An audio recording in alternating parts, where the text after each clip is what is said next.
So never give up.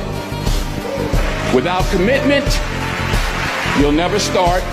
But more importantly, without consistency, you'll never finish. আপনি আপনার বসে রয়েছেন, ধরেন আপনার জন্য নতুন মোবাইল নিয়ে আসছি। নতুন মোবাইলটা কি করবো? নতুন মোবাইল দিয়ে শুধু ট্যাপ ট্যাপ করবেন, গেমস খেলবেন, দেখবেন অটোমেটিক ডলার ঢুকবো। 26 তারিখ ডলার ঢুকবো। ল্যাপটপ করলে ডলার, হ্যাঁ ডলার ঢুকবো, ডলার ঢুকবো। হ্যাঁ 26 তারিখ গাড়ি বাড়ি সব কিছু কিনালাম, আর বিদেশ থাকতাম না। 26 তারিখ ডলার পাইয়া সবাই দেশে দেশে চলে যাবো।